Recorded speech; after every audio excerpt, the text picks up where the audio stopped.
L'exposition Le Phare Rembrandt a ouvert ses portes au musée des Beaux-Arts de Draguignan le 15 novembre. Nous nous y sommes rendus pendant le montage de l'exposition, observer l'arrivée des œuvres, du déballage à l'accrochage, à la rencontre des conservateurs Johan Rimaud et Elodie Weiss. Rembrandt, triste hôpital tout rempli de murmures et d'un grand crucifix décoré seulement, où la prière en pleurs s'exhale des ordures et d'un rayon d'hiver traversé brusquement. Le phare, ça vient d'un poème de Baudelaire qui s'appelle Les Phares et dans lequel il parle de Rembrandt. Mais c'est aussi cette idée d'un artiste qui vient éclairer, montrer le chemin à ses suiveurs, c'est-à-dire à des artistes qui ont peint parfois 50 ou 100 ans après sa mort. Il y a en effet Rembrandt qui devient un modèle d'un clair-obscur sans dureté, comme on va le dire au XVIIIe siècle, c'est-à-dire qu'on a d'autres artistes qui peignent les caravagesques par exemple, avec un clair-obscur très fort.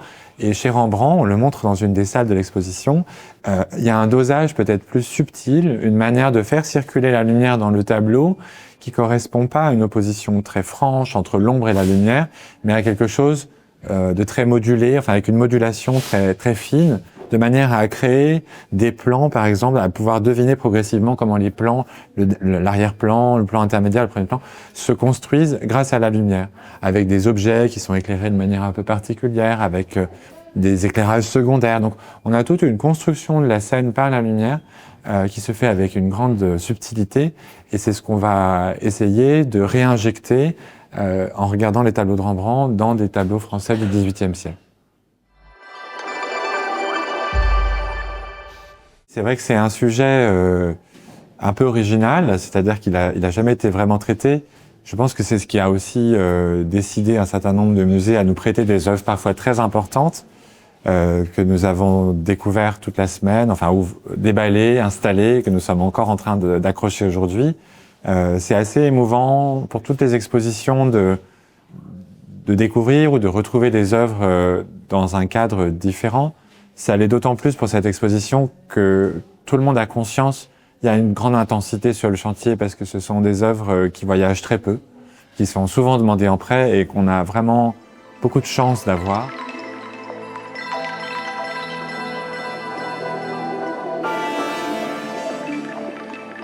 Un certain nombre de portraits des collections de Versailles ont été peints par des artistes qui ont beaucoup regardé Rembrandt et qui se sont inspirés de Rembrandt en peignant leurs tableaux. Et celui qu'on s'apprête à accrocher ici, lui est un tableau qui a appartenu à une reine de France, Marie Lexiska. Et effectivement, lui aussi, donc c'est une œuvre de Charles-Antoine Coipel qui représente une sainte assez méconnue qui s'appelle Sainte Thaïs.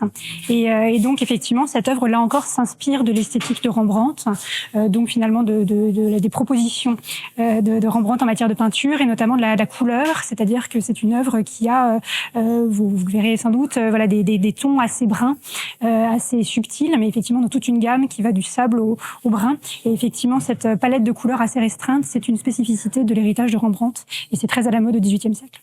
On va parfois avoir des collectionneurs qui vont demander à des artistes ou des artistes qui vont anticiper des demandes de collectionneurs qui voudraient avoir un tableau peint comme un Rembrandt. Ça, c'est vraiment un jeu entre les artistes et les collectionneurs de plus en plus fréquent au XVIIIe siècle, d'essayer de peindre un tableau un peu codé, c'est-à-dire que le tableau, si vous avez les codes, si vous savez comment peigner Rembrandt, vous savez que le tableau a été peint un peu comme un Rembrandt.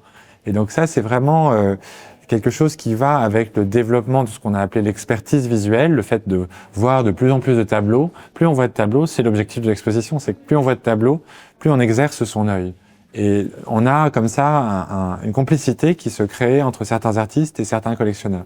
C'est une chance pour un musée comme le nôtre, c'est une chance pour un territoire comme le nôtre, je pense, de pouvoir présenter des prêts d'institutions très importantes et qui sont ici parce qu'on va les regarder avec un angle d'approche différent, d'autres lunettes que celles qu'on a l'habitude de chausser. L'exposition Le Phare Rembrandt rassemble des toiles de grands maîtres. Elle est à voir jusqu'au 15 mars 2026 au musée des Beaux-Arts de Draguignan.